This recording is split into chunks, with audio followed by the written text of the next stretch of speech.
차가운 겨울비가 서울의 밤거리를 적시고 있었습니다. 63세 이수진은 명동 고급 호텔 창가에 서서 쏟아지는 빗방울 사이로 분주하게 오가는 인파를 바라보고 있었습니다. 국내 최대 패션 그룹 르벨르의 회장이지만 오늘만큼은 이 도시가 낯설게 느껴졌습니다. 20년 만에 찾은 서울이었지만 이번에는 뭔가 다른 기운이 감돌았습니다. 파리 컬렉션을 성공적으로 마치고 일시적으로 귀국한 이수진은 창밖으로 보이는 서울의 변화된 모습에 감회가 새로웠습니다. 저녁 식사 시간이 되어 이수진은 호텔을 나섰습니다. 고급 레스토랑 예약이 되어 있었지만 오랜만에 서울의 밤거리를 걷고 싶은 충동이 들었습니다. 우산을 받쳐들고 명동 거리를 천천히 걸었습니다. 화려한 쇼윈도와 북적이는 사람들 사이로 이수진은 조용히 걸음을 옮겼습니다. 그때였습니다. 작은 그림자가 이수진의 발걸음을 멈추게 했습니다. 10살 남짓한 소년이 비에 젖은 채 건물 처마 밑에 웅크리고 있었습니다.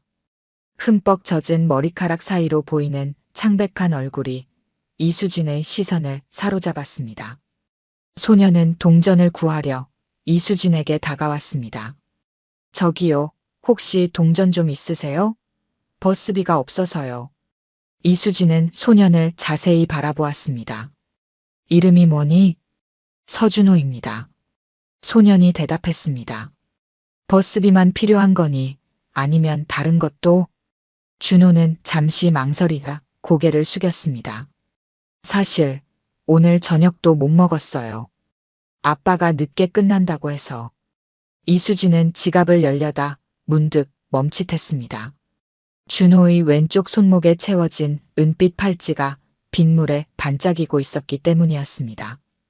그것은 20년 전 자신이 딸 지민에게 생일 선물로 주었던 팔찌와 똑같았습니다.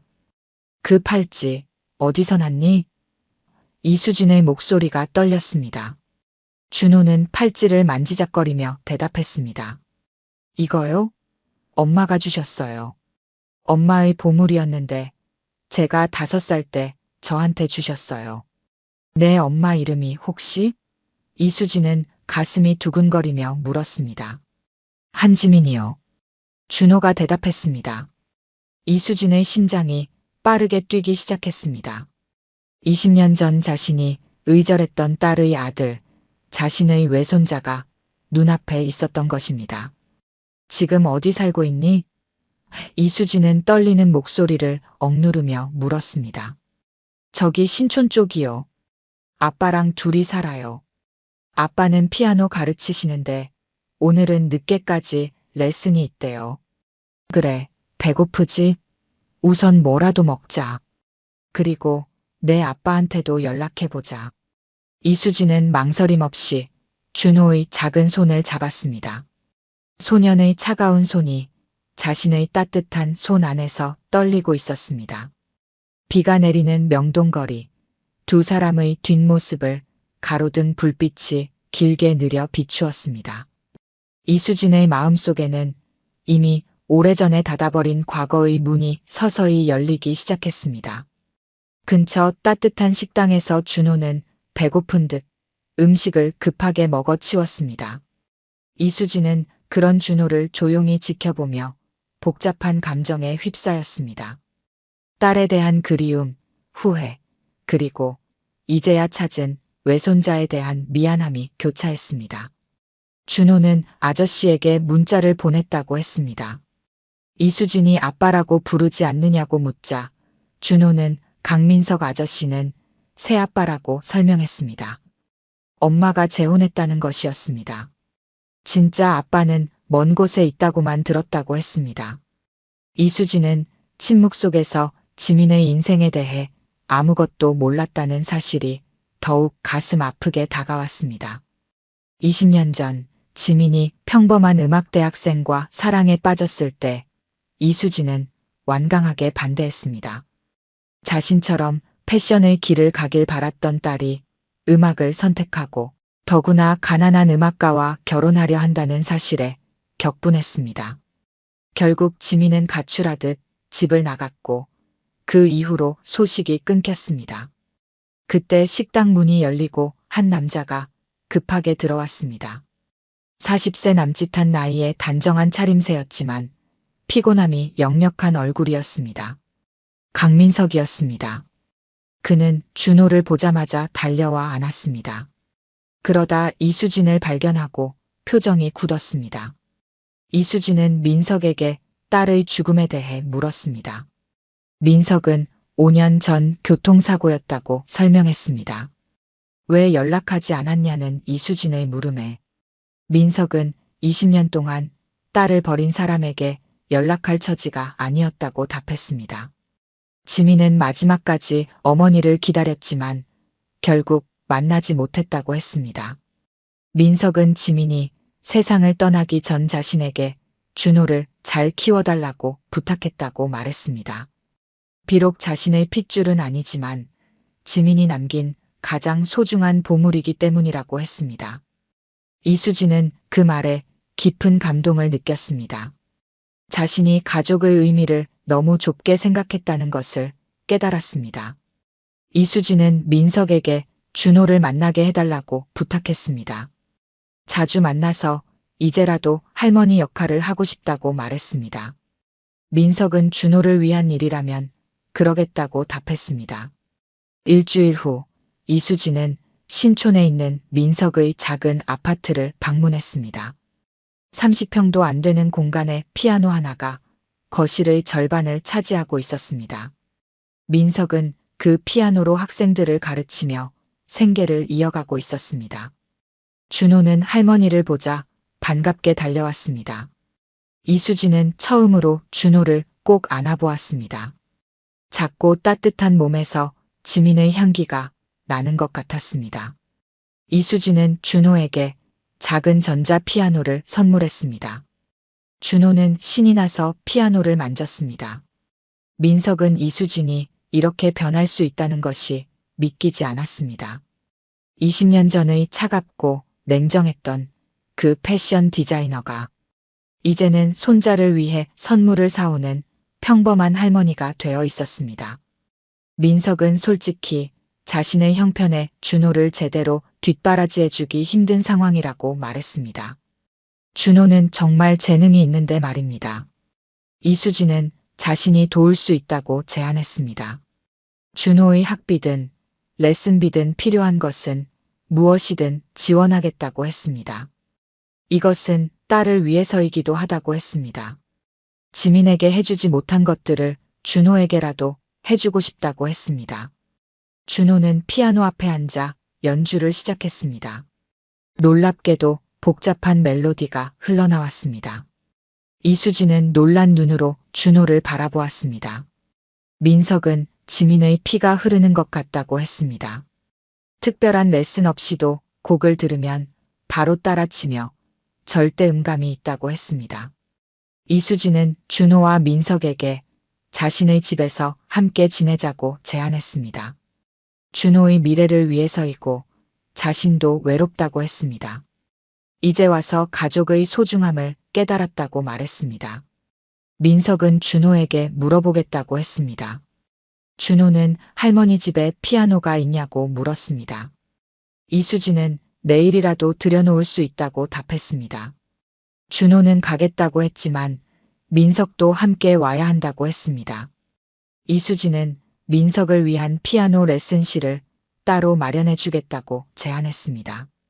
민석은 준호를 위해 동의했습니다. 이렇게 세 사람의 새로운 생활이 시작되었습니다. 이수진의 강남 펜트하우스로 민석과 준호가 이사를 했고 집 한쪽에는 민석을 위한 피아노 스튜디오가 마련되었습니다. 준호는 할머니가 준비한 넓은 방에서 살게 되었고 최고급 그랜드 피아노도 생겼습니다. 하지만 새로운 시작은 항상 쉽지만은 않았습니다.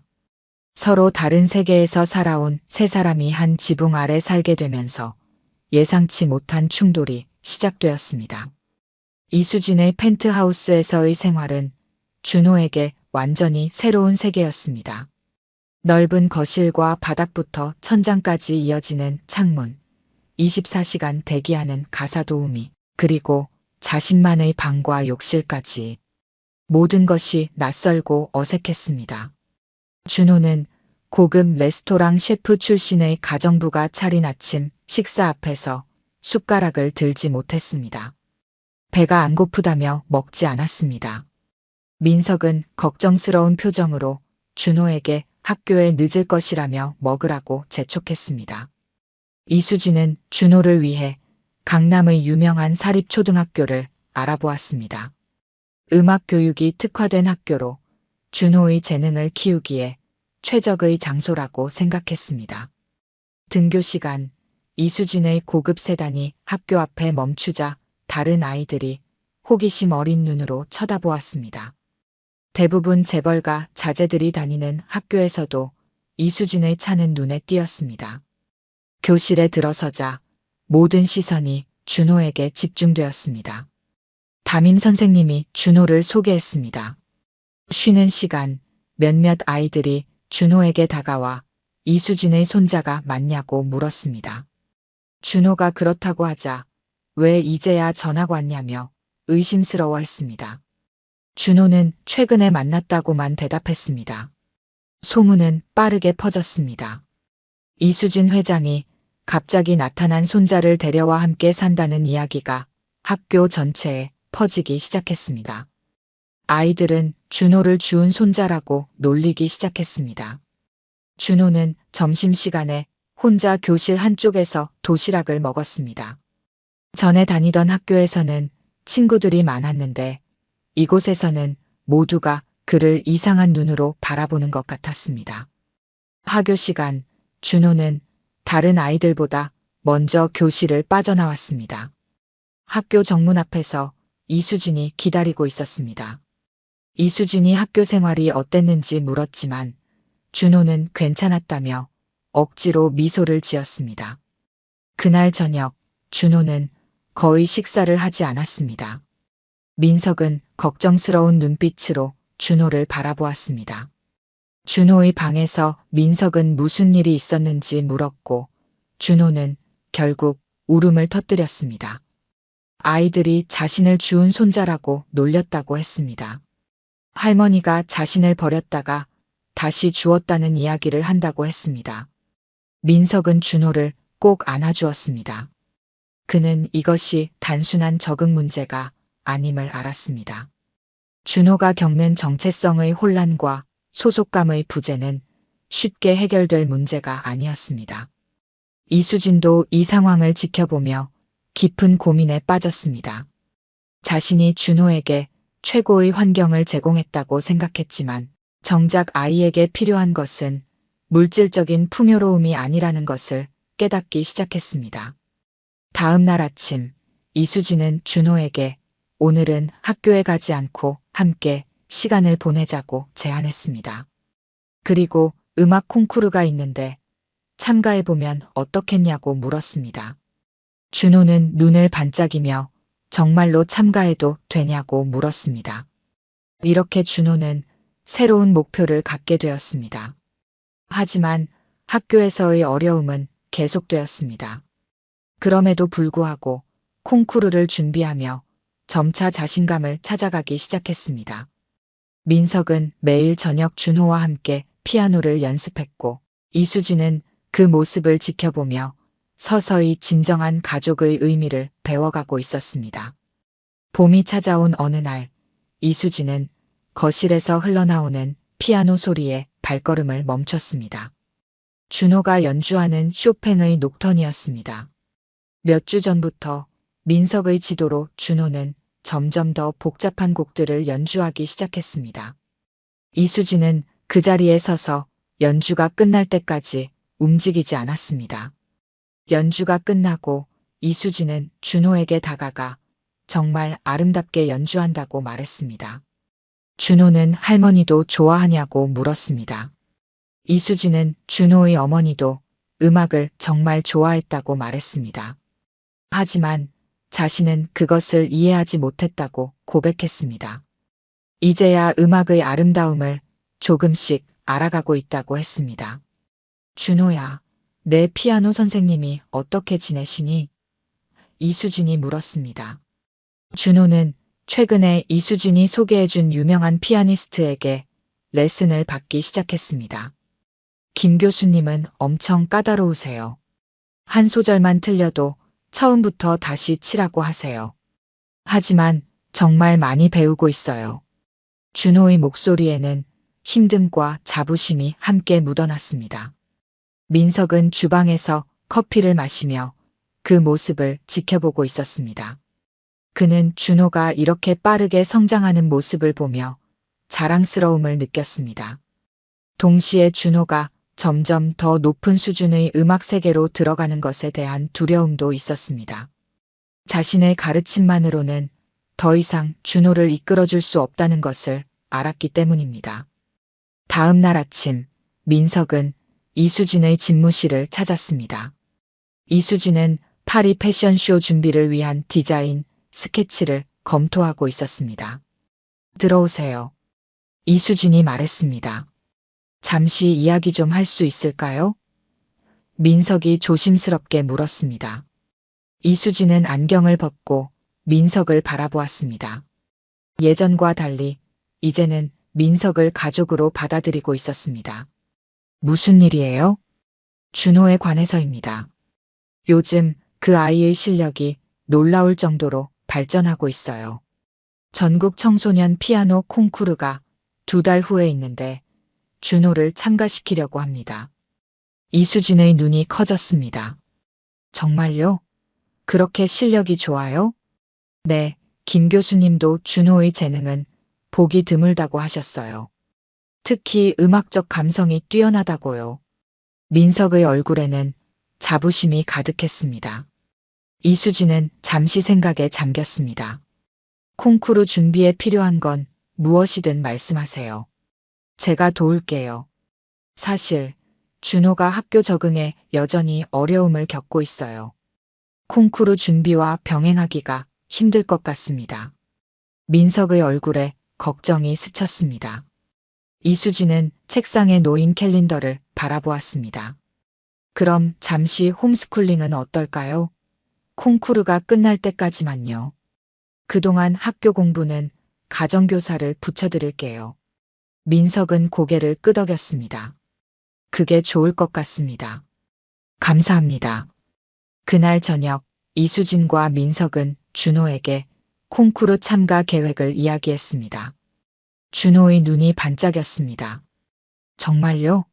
제가 콩쿠르에 나가도 돼요? 물론이지. 내 재능을 마음껏 보여줄 수 있는 기회야. 이수진이 말했습니다. 준호는 기뻐하며 두 어른을 번갈아 바라보았습니다. 근데 학교는요? 콩쿠르가 끝날 때까지 잠시 집에서 공부하기로 했단다. 가정교사 선생님이 오실 거야. 민석이 준호의 머리를 쓰다듬으며 말했습니다. 준호는 안도의 표정을 지었습니다. 사실 그는 학교에 가는 것이 두려웠습니다. 친구들의 놀림과 따돌림은 점점 심해지고 있었습니다. 그날부터 준호의 콩쿠르 준비가 본격적으로 시작되었습니다. 매일 아침 가정교사와 함께 일반 과목을 공부한 후 오후에는 김 교수와 피아노 레슨을 받았습니다. 저녁에는 민석과 함께 연습곡을 다듬었습니다. 시간이 흐르면서 준호는 놀라운 성장을 보였습니다. 그의 연주는 날이 갈수록 깊이가 더해졌습니다. 김 교수도 놀라워했습니다. 이 아이는 음악을 이해하는 능력이 타고났어요. 단순히 기술적으로 연주하는 것이 아니라 음악의 마음을 전달하는 능력이 있습니다. 이수진은 매일 저녁 준호의 연습을 조용히 지켜보았습니다. 처음에는 음악에 대한 이해가 없어 단순히 손자의 노력을 응원하는 마음이었지만 시간이 지날수록 준호의 음악에 깊이 빠져들었습니다. 어느새 그녀는 준호가 연주하는 쇼팽, 리스트, 베토벤의 음악을 구분할 수 있게 되었고 그 안에 담긴 감정을 느낄 수 있게 되었습니다. 콩쿠르가 한 달 앞으로 다가왔을 때 예상치 못한 일이 발생했습니다. 이수진의 회사에서 중요한 패션쇼 일정이 확정되었습니다. 바로 준호의 콩쿠르와 같은 날이었습니다. 이수진은 일정을 확인하고 충격을 받았습니다.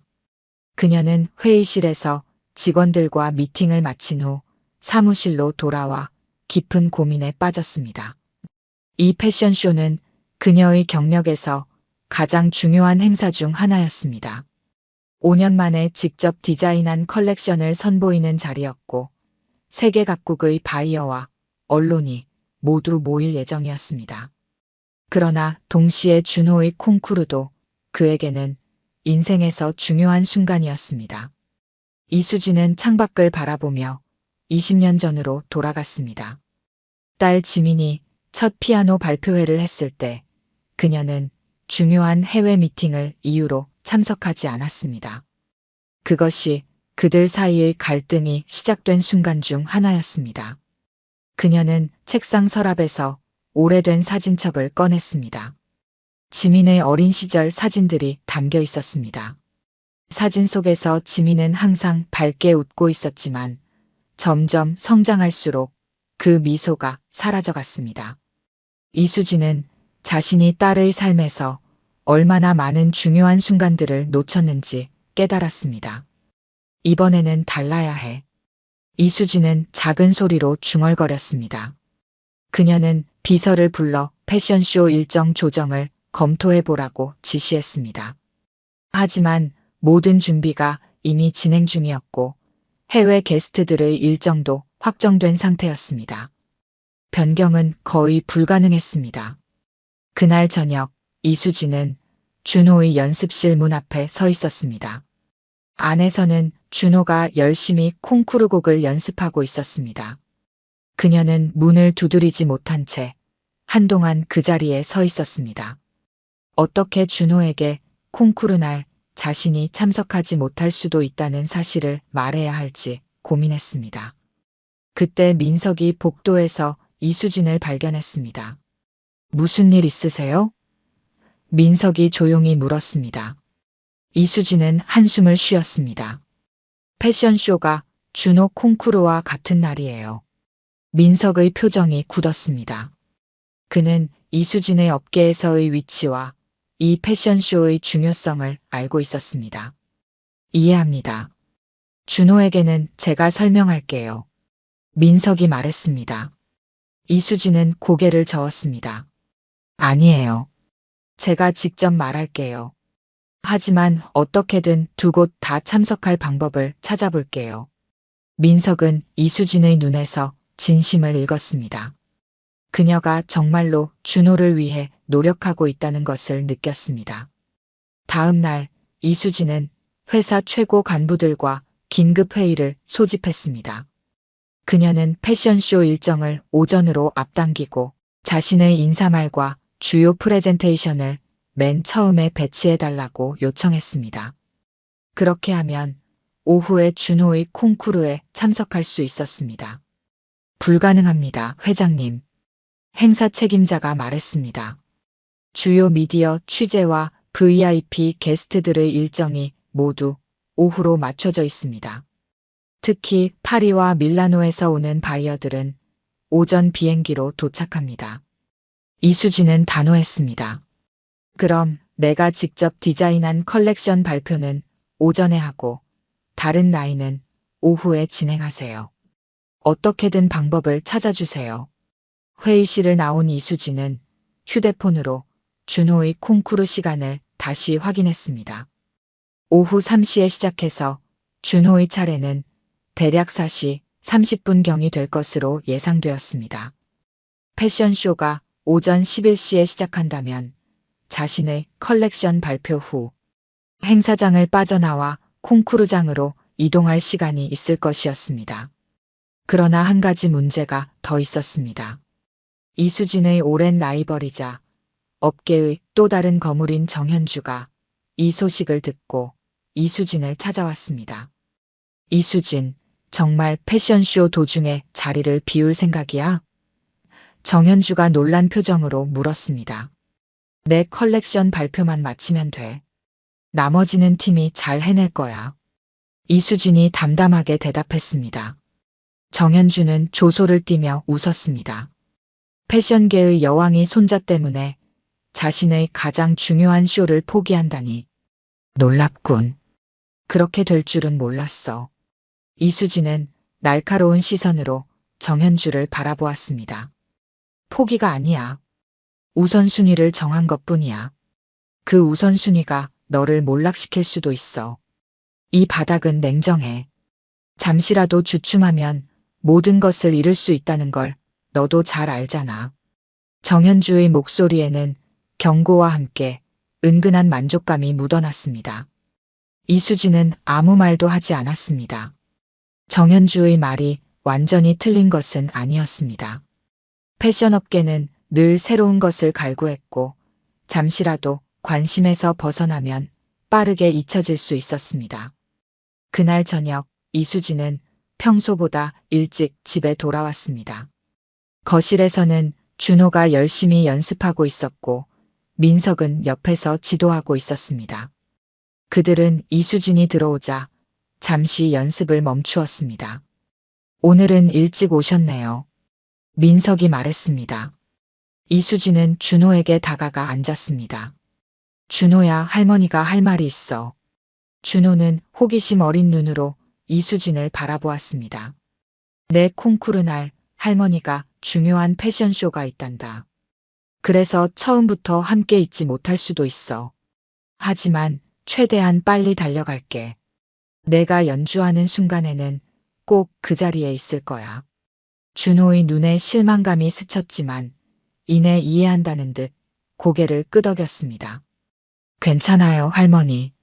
할머니 일도 중요하니까요.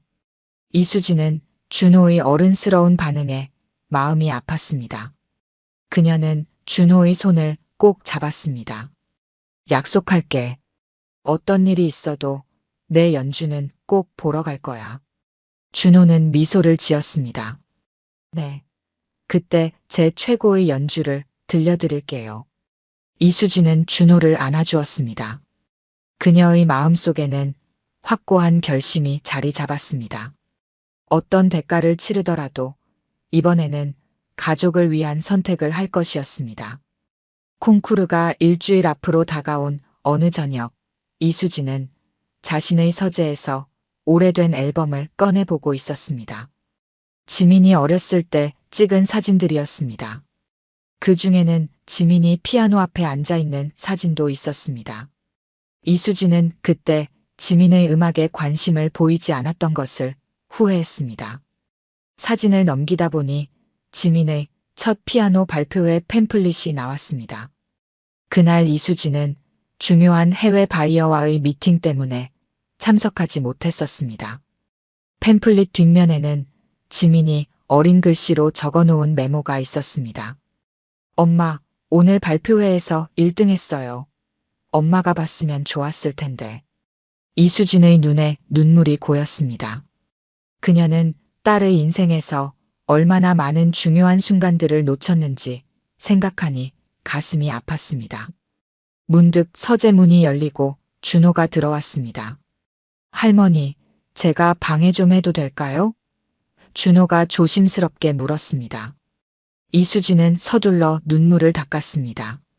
물론이지. 들어오렴. 준호는 이수진이 보고 있던 앨범에 호기심을 보였습니다. 이수진은 준호를 불러 함께 앨범을 보았습니다. 이건 내 엄마가 어렸을 때 찍은 사진이란다. 이수진이 설명했습니다. 준호는 엄마의 어린 시절 모습을 처음 보는 것이었습니다. 그는 사진 속 지민을 물끄러미 바라보았습니다. 엄마가 저랑 닮았네요. 준호가 말했습니다. 그래, 정말 많이 닮았구나. 이수진이 준호의 머리를 쓰다듬으며 말했습니다.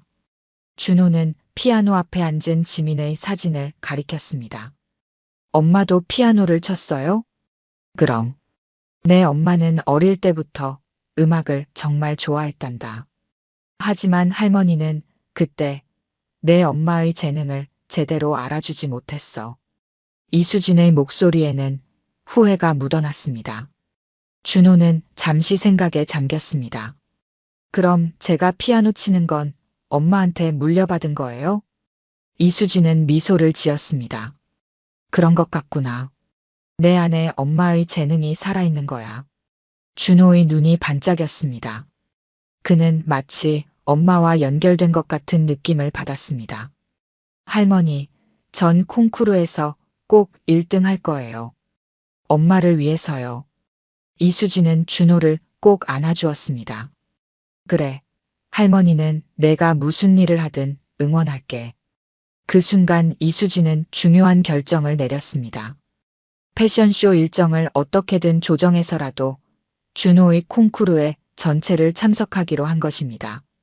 이번에는 과거의 실수를 반복하지 않겠다고 다짐했습니다. 다음 날 아침, 이수진은 회사에 도착하자마자 비서를 불렀습니다. 패션쇼 일정을 전면 재조정해 주세요. 내 컬렉션은 오전 중으로 모두 선보일 수 있도록요. 오후이시면 행사장을 나설 수 있게 해주세요. 비서는 놀란 표정이었지만 고개를 끄덕였습니다. 알겠습니다, 회장님. 하지만 많은 조정이 필요할 것 같습니다. 어떤 조정이 필요하든 해주세요. 이건 제게 정말 중요한 일입니다. 비서가 나간 후 이수진의 사무실 문이 다시 열렸습니다. 이번에는 회사의 부사장 김태우였습니다. 회장님, 패션쇼 일정 변경에 대해 들었습니다. 정말 확실하신가요? 해외 바이어들과 언론사들이 이미 일정을 확정했습니다. 변경하면 상당한 혼선이 있을 수 있습니다. 이수진은 단호하게 대답했습니다. 태우 씨, 우리 회사가 20년 넘게 업계를 선도해왔어요. 한 번의 일정 변경으로 무너질 만큼 약하지 않아요. 김태우는 한숨을 쉬었습니다. 정현주 회장이 이 소식을 들었다고 합니다. 그녀가 이 틈을 노려 우리 주요 바이어들에게 접근하고 있다는 소문이 있습니다. 이수진의 표정이 굳었습니다. 정현주는 20년 넘게 그녀의 라이벌이었고 항상 르벨르 그룹의 자리를 넘보고 있었습니다. 그녀가 뭘 하든 상관없어요. 우리는 우리의 길을 갈 뿐입니다. 이수진이 말했습니다. 그러나 그녀의 마음속에는 불안함이 자리 잡았습니다. 정현주가 이 기회를 어떻게 활용할지 충분히 예상할 수 있었습니다. 그날 저녁 이수진이 집으로 돌아오자 현관에서부터 격렬한 피아노 소리가 들렸습니다. 준호가 콩쿠르 곡을 열심히 연습하고 있었습니다. 이수진은 조용히 거실로 들어가 소파에 앉아 준호의 연주를 듣기 시작했습니다. 리스트의 라 캄파넬라였습니다. 기교적으로 매우 어려운 곡이었지만 준호의 작은 손가락이 건반 위에서 놀라운 속도와 정확성으로 움직였습니다. 그러나 중간에 갑자기 준호가 연주를 멈추고 좌절한 표정으로 건반을 내려다보았습니다. 안 돼. 여기서 자꾸 실수해. 준호가 중얼거렸습니다. 민석이 옆에서 준호를 격려했습니다. 괜찮아, 준호야. 다시 시도해보자. 이 부분은 좀 더 천천히 연습해보자. 준호는 다시 같은 부분을 천천히 연습하기 시작했습니다. 한음 한음 정확하게 짚어가며 실수했던 부분을 극복하려고 노력했습니다. 이수진은 준호의 집중하는 모습을 보며 깊은 감동을 느꼈습니다. 어린 나이에 이렇게 열심히 노력하는 모습이 대단했습니다. 그리고 무엇보다 민석이 준호를 가르치는 모습에서 진정한 아버지의 모습을 보았습니다. 비록 혈연 관계는 아니지만 민석은 준호에게 진정한 아버지였습니다. 연습이 끝나고 준호는 이수진을 발견했습니다. 할머니, 언제 오셨어요? 방금 왔어. 연주 정말 아름다웠어. 이수진이 미소 지으며 말했습니다. 아직 완벽하지 않아요. 자꾸 같은 부분에서 실수해요. 준호가 볼을 부풀렸습니다.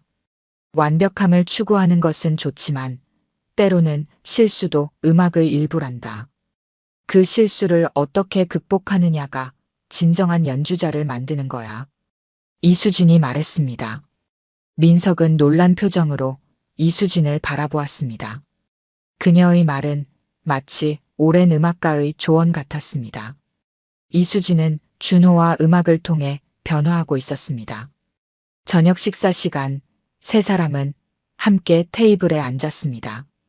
이수진은 패션쇼 일정 변경에 대해 이야기했습니다. 준호의 콩쿠르 전체를 볼 수 있게 조정했다고 말했습니다. 준호는 기쁜 표정으로 할머니에게 감사하다고 말했습니다. 민석도 감사의 마음을 전했지만 이수진의 사업에 영향이 있을까 걱정되는 표정이었습니다. 걱정하지 마세요. 가족이 우선입니다. 이수진의 말에는 확신이 담겨 있었습니다. 그날 밤 이수진은 오랜만에 편안한 마음으로 잠자리에 들었습니다. 비록 앞으로 업계에서 어떤 도전이 기다리고 있을지 모르지만 이번만큼은 자신의 선택이 옳다고 확신했습니다. 지민을 잃은 후 준호는 그녀에게 주어진 두 번째 기회였습니다. 이번에는 그 기회를 놓치지 않을 것이었습니다. 콩쿠르 당일 서울예술의전당은 전국에서 모인 어린 피아니스트들과 그 가족들로 붐볐습니다. 대기실에서 준호는 긴장한 표정으로 민석의 마지막 조언을 듣고 있었습니다. 민석은 준호의 어깨를 가볍게 두드리며 긴장을 풀어주려 했습니다. 한편 이수진은 패션쇼 현장에서 마지막 준비를 지시하고 있었습니다. 그녀의 최신 컬렉션이 공개되는 순간이었습니다. 모델들이 런웨이를 오가며 이수진의 디자인을 선보였고 관객들은 큰 박수로 화답했습니다. 이수진은 무대에 올라 인사했지만 그녀의 마음은 이미 예술의전당으로 향해 있었습니다. 이수진, 자리를 비우긴 이르지 않아? 패션쇼가 절정에 달했을 때 정현주가 이수진에게 다가와 속삭였습니다. 중요한 바이어들이 당신과 직접 이야기하고 싶어해. 지금 가면 큰 계약을 놓칠 수도 있어. 이수진은 시계를 확인했습니다. 이미 예정보다 30분이 지연된 상태였습니다. 이대로라면 준호의 연주를 놓칠 수 있었습니다. 괜찮아, 정현주. 나에겐 더 중요한 약속이 있어요. 이수진은 단호하게 말했습니다. 패션쇼 현장을 빠져나온 이수진은 서둘러 차에 올랐습니다. 교통체증으로 길이 막혀 있었지만 그녀는 운전기사에게 최대한 빨리 가달라고 부탁했습니다. 그녀의 손에는 지민의 시계가 쥐어져 있었습니다. 20년 전 딸에게 준 시계와 짝을 이루는 것이었습니다. 예술의전당에 도착했을 때 콩쿠르는 이미 한창 진행 중이었습니다. 이수진은 서둘러 공연장 안으로 들어갔습니다. 마침 준호의 순서가 다가오고 있었습니다. 그녀는 앞줄에 자리를 잡고 있는 민석 옆으로 가 앉았습니다. 늦으실 줄 알았어요. 민석이 작은 목소리로 말했습니다. 어떤 일이 있어도 오겠다고 약속했잖아요. 이수진이 대답했습니다. 사회자가 준호의 이름을 호명했습니다. 무대에 오른 준호는 잠시 관객을 둘러보았습니다. 앞줄에서 이수진과 민석이 앉아 있는 것을 본 순간 그의 표정이 밝아졌습니다. 준호는 심호흡을 하고 피아노 앞에 앉았습니다. 첫 음이 울려 퍼졌습니다. 리스트의 라 캄파넬라가 콘서트홀을 가득 메웠습니다. 준호의 작은 손가락이 건반 위에서 춤을 추듯 움직였습니다. 그것은 단순한 연주가 아니었습니다. 준호는 자신의 모든 감정을 음악에 담았습니다. 엄마에 대한 그리움, 할머니와 민석 아저씨와 함께한 시간, 그리고 미래에 대한 희망까지. 이수진은 준호의 연주를 들으며 지민의 모습이 오버랩되는 것을 느꼈습니다. 눈물이 그녀의 눈가에 맺혔습니다. 민석도 감동에 젖어 있었습니다. 그는 준호를 위해 무한한 자부심을 느꼈습니다. 연주가 끝나고 준호가 인사를 하자 객석에서는 우레와 같은 박수가 터져나왔습니다. 관객들은 기립박수를 보냈고 심사위원들도 감동한 표정이었습니다. 시상식에서 준호는 금상을 수상했습니다. 트로피를 받은 준호는 무대 아래 이수진과 민석을 바라보며 환하게 웃었습니다. 그것은 단순한 콩쿠르 우승이 아니라 세 사람 모두에게 새로운 시작을 의미했습니다. 시상식 후 이수진은 휴대폰을 확인했습니다. 수십 통의 부재중 전화와 메시지가 와 있었습니다.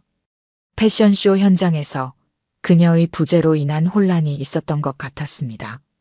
특히 중요한 해외 바이어들과의 미팅이 취소되었다는 소식도 있었습니다. 문제가 있나요? 민석이 걱정스럽게 물었습니다. 이수진은 휴대폰을 가방에 넣으며 미소 지었습니다. 아무것도 아니에요. 해결할 수 있는 일이에요. 그녀는 준호에게 다가가 꼭 안아주었습니다. 정말 자랑스러워, 준호야. 내 연주는 완벽했어. 준호는 행복한 표정으로 트로피를 들어 보였습니다. 엄마를 위한 거예요. 엄마가 하늘에서 봤을 거예요. 그렇죠? 이수진은 고개를 끄덕였습니다. 물론이지.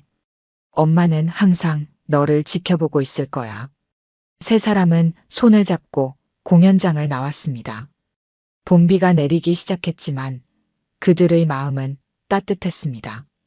이수진은 업계에서의 지위와 명성이 흔들릴지도 모른다는 불안감이 있었지만 준호와 민석과 함께하는 한순간이 그 어떤 성공보다 값진 것임을 알았습니다. 다음 날 아침 이수진은 회사에 출근했습니다. 예상대로 상황은 좋지 않았습니다. 중요한 계약 몇 건이 정현주의 회사로 넘어갔고 언론에서는 이수진이 패션쇼 중간에 자리를 비운 것에 대해 비판적인 보도를 내보내고 있었습니다. 회장님, 위기입니다. 김태우 부사장이 보고했습니다.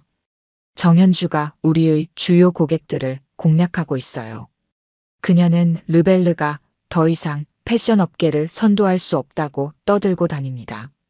이수진은 차분하게 대화를 들었습니다. 그리고 결단을 내렸습니다.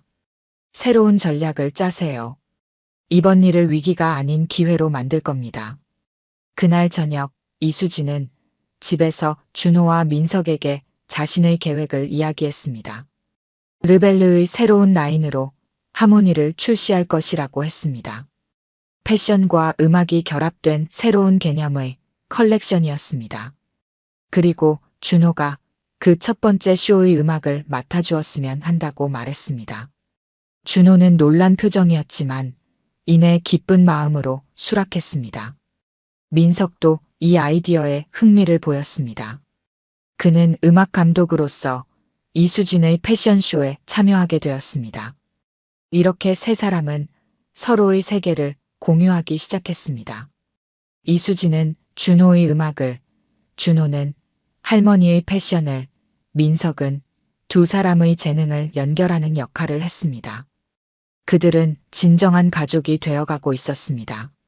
가을이 깊어가던 어느 날 이수진의 대저택에서는 특별한 행사가 열렸습니다. 하모니 컬렉션 론칭을 기념하는 프라이빗 쇼였습니다.